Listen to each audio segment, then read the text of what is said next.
started with the more general idea of trying to figure out how they could continue in a post Jason Bourne world. You know, that was the first thing they came and said, no, we don't have Matt anymore, and we want to go forward. We don't know how, and it really started as a very small problem-solving exercise. You could have a larger conspiracy. You could have the events of Ultimatum be the spark that starts all this. But I really I didn't commit at that point to anything other than a very little, small couple weeks, because I never thought that there would be a character that would have the sort of force that Jason Bourne had. When he came up on the page is the moment when I really started to get really interested. I mean, he sort of came up in whole cloth, and when his history came in, when I realized what his problem was and what he needed and why he needed what he needed, that's when I got really, that's what drew me into getting involved in this. That was the real draw for this, and I actually feel more personal connection with his problem, with this character's problem, than I ever did with. I've never been an assassin. I've never wrestled those kind of moral questions. But the issues that are alive for Jeremy in this movie are stuff that I've definitely fretted about. And I understand you did a bit of research around this. And so, where does research in this kind of area end, and where does the fiction begin?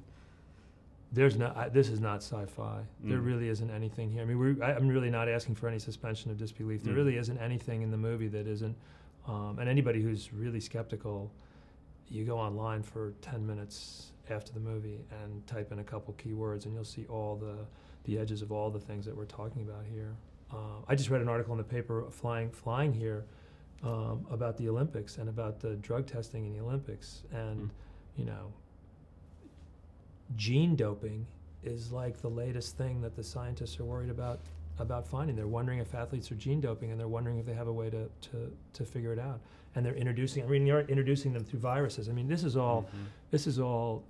coming really quick.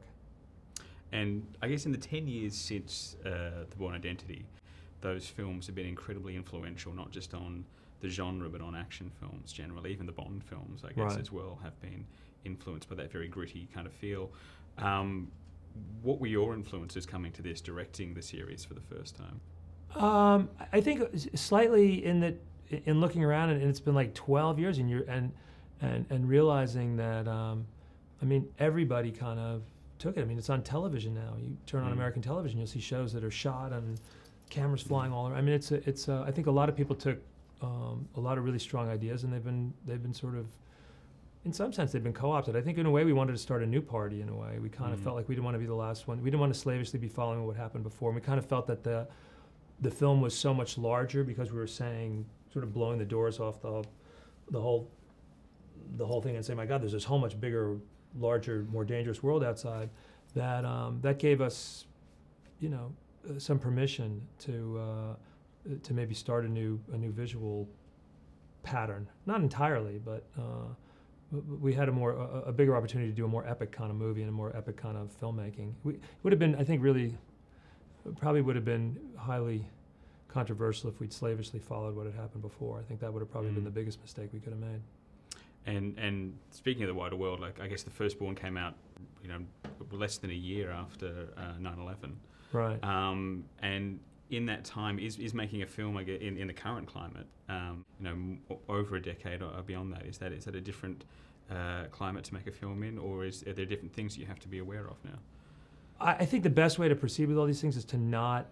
I never think of anything in an issue point of view. I mean, Identity was shot before 9/11, and then you know, had some problems, and then 9/11 happened, and actually 9/11, that film was a big beneficiary of the delay, and we spent a lot of time working it up with the following. So it was an interesting cultural, political moment. But you don't sit down and work on a film like this with a political agenda or trying to get anything, a larger idea in it. You start with all the characters and what happens next, and then you hopefully that stuff is filtering its way in, you know, just as residue, that what you think and what you know is coming in there. So there's probably more in there than you're consciously aware as you're working on it.